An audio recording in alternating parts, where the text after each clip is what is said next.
When the technician pressed the silver probe against my temple, I felt the first jolt, not from the machine, but from the sound of his voice. "Are you sure you want to forget him entirely?" he asked. It wasn't the question. It was the way he said him, like he already knew Ethan, like everyone did. The chair was cold, metal against my spine, and the hum of the neural calibrator filled the sterile white room like a trapped insect. I tried to ignore the tremor in my hands. "Yes," I said. "Erase everything. I don't want to remember him. Not the smell of his cologne, not the sound of his voice, not even the way he said my name." Dr. Karan, the so-called memory architect, gave me a sympathetic smile that didn't reach his eyes. "We'll remove the emotional attachments first," he said, his tone clinical. "Then the contextual memories. You'll still know you had a relationship, but you won't remember the man himself. Just a hollow outline." Perfect, I thought. That's what he deserves, emptiness. Ethan's betrayal had been slow, like a leak in a ceiling. It started with small things. His phone always face down, late meetings that didn't make sense, the faint scent of someone else's perfume clinging to his shirts. Then came the message, a text that wasn't meant for me. "Last night was perfect. Can't stop thinking about you." When I confronted him, he didn't deny it. He just looked tired. "Maybe we're both to blame," he said. "Both?" As if my love, my loyalty, my trust had somehow driven him into someone else's bed. Dr. Karan placed a thin silver band around my head, a halo for the broken. I watched my reflection in the glass wall, a woman whose eyes looked older than her body. He began the scan. "We'll start with surface recall," he said. "You'll experience flickers. Don't fight them. Memory is like thread. We have to follow it to the knot before we can cut it." A low vibration pulsed through my skull. Then came flashes. The restaurant where we met. The corner booth. His hand brushing mine over a glass of wine. Laughter. Late nights tangled in sheets. Promises whispered in the dark. Then shouting. Silence. Tears. My breath hitched. "It's working," I whispered. But then something shifted. A different image surfaced, one that didn't belong. I saw myself sitting at a bar. A man beside me. Not Ethan. My fingers grazing his wrist as I laughed at something he said. The taste of whiskey. The smell of cedar. The press of lips that weren't Ethan's. I jerked upright. "Wait, that's wrong. That didn't happen." Dr. Karan didn't look surprised. "False memory interference is common," he said softly. "Sometimes the mind projects guilt or fantasy into real recollections. It's part of the cleansing process." But the image stayed vivid, undeniable. The stranger's hand on my thigh. The flutter in my chest that wasn't shame, but thrill. When the session ended, my head throbbed like it had been opened and stitched closed again. "Some disorientation is normal," Dr. Karan said, typing notes into his tablet. "Come back tomorrow for phase 2. The deeper layers require trust." Trust. The word scraped at me.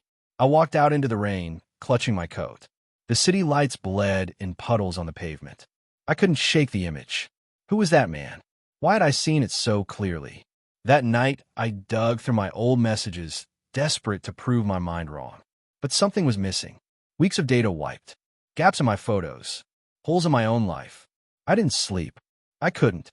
The next day, the clinic felt colder. Dr. Karan met me at the door. "Phase 2, he said.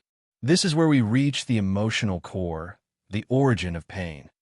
"I saw something yesterday," I said. "A man. Not Ethan. I need to know if that was real." He studied me. "Are you sure you want to?" "Yes." He sighed and adjusted the machine. "Then we'll trace the emotional imprint. Memory is layered by feeling. Love, guilt, desire, they leave distinct neural signatures. If what you saw is real, we'll find it." The machine purred, and darkness folded over me. Then a cascade of images, blurred, shimmering like shards of glass. My apartment. Ethan's laughter. A fight. My hand trembling as I grabbed my coat. The bar again. The same man. His name, Adrian. The sound of it on my lips. Ethan's name lighting up my phone. I ignored it. The night stretched, heat, breath, skin. The rush of something forbidden. Then the sharp sting of guilt as I crept back home.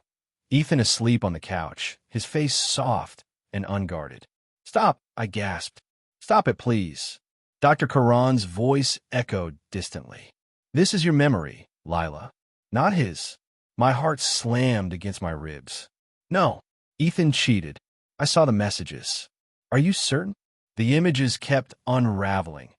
Adrian texting me days later, my laughter at his jokes, the slow erosion of intimacy at home. Ethan withdrawing, confused, hurt.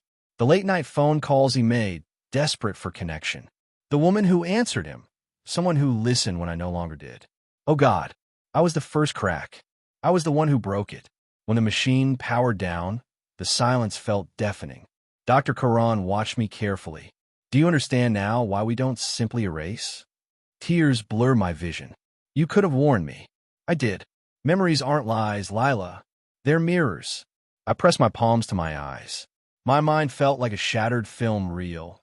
Frames of love, betrayal, self-loathing, all flickering out of order. I thought he destroyed me. I whispered. But I destroyed us first. Karan's voice softened. Erasing him won't save you. It will only amputate the lesson. I didn't return the next day. I walked instead to the pier where Ethan and I had once watched fireworks. The sky was the same bruised blue it had been that night. I remembered how he'd brushed a strand of hair from my face and said, "Don't ever forget this moment." I'd smiled then, believing moments could be eternal. Now I knew better.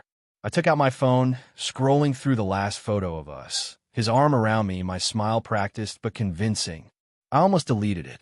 Instead, I locked it in a hidden folder. Some memories shouldn't vanish.